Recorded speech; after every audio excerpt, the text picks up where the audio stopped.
Hi hello, ഞാൻ വീണ്ടും ഒരു കുക്കിംഗ് റെസിപ്പി ആയിട്ടാണ് വന്നിട്ടുള്ളത്. ഇതിനൊരു പ്രത്യേക പേരൊന്നുമില്ല, നല്ലൊരു പേരിടാൻ പറ്റിയിരുന്നെങ്കിൽ കമൻറ്റ് ചെയ്യുക. അപ്പോൾ അതിൽ വെണ്ടക്ക വഴുതനങ്ങ എടുത്തിട്ടുണ്ട്. അതിലേക്കൊരു 1.25 ടേബിൾ സ്പൂൺ കാശ്മീരി മുളക് പൊടി ചേർത്ത് കൊടുത്തിട്ടുണ്ട്. ആവശ്യത്തിനുള്ള ഉപ്പ് ചേർത്ത് കൊടുത്തിട്ടുണ്ട്. അതുപോലെ തന്നെ ഒരു 1/4 ടീസ്പൂൺ മല്ലിപ്പൊടി, ഒരു 1/4 ടീസ്പൂൺ മഞ്ഞൾപ്പൊടി, കുറച്ച് ഗരം മസാലയും കൂടി ഇട്ട് കൊടുത്തിട്ടുണ്ട്. അപ്പോൾ ഇതൊക്കെ കൂടെ നമുക്ക് ഒത്തിരി വിനാഗിരി ഒഴിച്ചിട്ട് കുഴച്ച് വെച്ച് കൊടുക്കാം. ഒരു അരമണിക്കൂറെങ്കിലും റെസ്റ്റ് ചെയ്യാൻ വെക്കണം. ഒരു 1/2 ടേബിൾ സ്പൂൺ വെളിച്ചെണ്ണയും കൂടെ ഒഴിച്ച് കൊടുത്തിട്ടുണ്ട്. അപ്പോൾ നന്നായിട്ട് അതിലേക്ക് മസാല പിടിക്കാൻ വേണ്ടിയിട്ട് പരട്ടി കൊടുക്കുന്നുണ്ട്. അതിനിടയിൽ ഒരു വഴുതനങ്ങ തെറിച്ച് പോയിട്ടാണ്. അപ്പോൾ എല്ലാം നല്ല രീതിക്ക് മാഗ്നേറ്റ് ചെയ്ത് വെച്ചിട്ടുണ്ട് കേട്ടോ. നമുക്കിതൊരു അരമണിക്കൂർ റെസ്റ്റ് ചെയ്യാൻ വെക്കുന്നുണ്ട്. ഏകദേശം ഒരു അരമണിക്കൂറായിട്ടുണ്ട്. അപ്പം ഞാൻ പാൻ വെച്ച് അതിലേക്കൊരു 2 ടേബിൾ സ്പൂൺ വെളിച്ചെണ്ണ ഒഴിച്ച് കൊടുത്ത് ചൂടാക്കിയതിന് ശേഷം ഈ വെണ്ടയ്ക്കും വഴുതനങ്ങയും ഇതിൽ വെച്ച് ഇട്ട് കൊടുത്തിട്ട് നല്ല രീതിക്ക് വേവിക്കുന്നുണ്ട് കേട്ടോ. അപ്പോൾ നല്ല രീതിക്ക് ഇതുപോലെ ഒന്ന് ഉണ്ടാക്കി നോക്കിയിട്ട് ഫീഡ്ബാക്കൊക്കെ അറിയിക്കുക. അടിപൊളി ടേസ്റ്റാണ്. ചോറുണ്ണാൻ വേറൊരു കറീൻ്റെയോ അല്ലെങ്കിൽ ഒരു മീൻ്റെയോ ഒന്നും ആവശ്യമില്ല. നല്ല അടിപൊളി ടേസ്റ്റാണ്. പച്ചക്കറി കഴിക്കാത്തവരൊക്കെ കഴിക്കും, കാരണം നല്ലൊരു അടിപൊളി ടേസ്റ്റാണ്.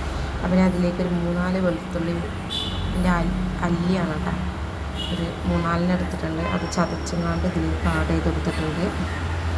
പിന്നെ കുറച്ച് കറിവേപ്പിൻ്റെയും കൂടെ തൂവി കൊടുത്തിട്ടുണ്ട്. നല്ല രീതിക്ക് വഴറ്റി വരട്ടെ കേട്ടോ. അപ്പോൾ അതിൻ്റെ ഇടയിൽ നമുക്ക് കുറച്ചും കൂടെ പരിപാടികളുണ്ട്. അപ്പോൾ ഞാനിവിടെ വലിയ പുളിയൊന്നും ഇല്ലാത്ത തൈര് എടുത്തിട്ടുണ്ട്. അത് ഒരു പാത്രത്തേക്ക് ഒഴിച്ചിട്ടുണ്ട്. അതിലേക്ക് ഞാൻ 3-4 വേപ്പിൻ്റെ ഇല ഇട്ട് കൊടുത്തിട്ട് ഉപ്പ് ഇട്ട് കൊടുത്തിട്ട് നല്ല രീതിക്ക് ഇളക്കി കൊടുക്കുന്നുണ്ട്. ഉപ്പ് നമ്മൾ ആദ്യം മാഗ്നേറ്റ് ഇട്ട് അതിലേക്ക് ഇട്ടിട്ടുണ്ട് കേട്ടോ. അപ്പോൾ നമുക്ക് തൈരിലേക്ക് ആവശ്യമായത് മാത്രം ഇട്ട് കൊടുത്താൽ മതി. അതിനിടയിൽ ഞാൻ അതിലേക്കൊരു വലിയ ഉള്ളിൻ്റെ കഷ്ണം ഇട്ടാം. ഒരു വലിയ ഉള്ളിൻ്റെ കഷ്ണം ചെറിയ രീതിക്ക് ചെറിയ പീസാക്കി ഇട്ട് കൊടുത്തിട്ടുണ്ട്. അതുപോലെ ഒരു പച്ചമുളകും മുറിച്ചിട്ട് കൊടുത്തിട്ടുണ്ട് കേട്ടോ. അത് ഞാൻ ഇതിലേക്ക് കാണിക്കാനുള്ള സ്കിപ്പായിപ്പോയി. അപ്പോൾ അങ്ങനെ ചെയ്തിട്ടുണ്ട്. അപ്പോൾ ആ ഉള്ളിയൊക്കെ ഒന്ന് കടിക്കുമ്പോൾ നല്ല ടേസ്റ്റാണല്ലോ. അപ്പോൾ ഏകദേശം നിങ്ങൾക്ക് മനസ്സിലായിട്ടുണ്ടാവും ഇത് എന്താ സംഭവം എന്നുള്ളത്. അപ്പോൾ ഏകദേശം വഴുതനങ്ങയും വെണ്ടയ്ക്കൊക്കെ ഇവിടെ നല്ല രീതിക്ക് ആയിട്ടുണ്ട് കേട്ടോ. നമുക്കിനി വഴുതനങ്ങ ആയത് തൈരിലേക്ക് മാറ്റി കൊടുക്കാം. അപ്പോൾ തൈരൊക്കെ ഇവിടെ നല്ല രീതിക്ക് ആക്കി വെച്ചിട്ടുണ്ട്. ഇനി നമുക്കിതിലേക്ക് ആ വഴറ്റി വെച്ച സംഭവങ്ങൾ ഇട്ട് കൊടുക്കാം. അപ്പോൾ ഇതുവരെ എൻ്റെ ചാനൽ സബ്സ്ക്രൈബ് ചെയ്യാത്തവർ സബ്സ്ക്രൈബ് ചെയ്ത് സപ്പോർട്ട് ചെയ്യുക. ഇതുപോലെ ഉണ്ടാക്കി നോക്കിയിട്ട് ഫീഡ്ബാക്കൊക്കെ അറിയിക്കുക. അപ്പോൾ എൻ്റെ പാത്രം ചെറുതായപ്പോൾ ഞാനത് ആ ചട്ടിയിലേക്ക് തന്നെ ഒഴിച്ച് നല്ല രീതിക്ക് മിക്സാക്കിയതിന് ശേഷം വീണ്ടും ഒരു ബൗളിലേക്ക് മാറ്റി.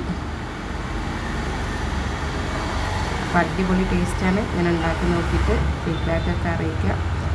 അപ്പോൾ ചോറുണ്ണാൻ വേറെ ഇതിൻ്റെ കൂടെ ഒന്നും വേണ്ട, ഇത് മാത്രം മതി. മീനോ കാര്യങ്ങളോ ഒന്നും വേണ്ട കേട്ടോ. ഇതുപോലെ ഉണ്ടാക്കി നോക്കിയിട്ട് എല്ലാവരും പറയുന്നുണ്ട്. അതിൽ ആ വെണ്ടയ്ക്കൊക്കെ ഉണ്ടല്ലോ, അടിപൊളി ടേസ്റ്റാണ്.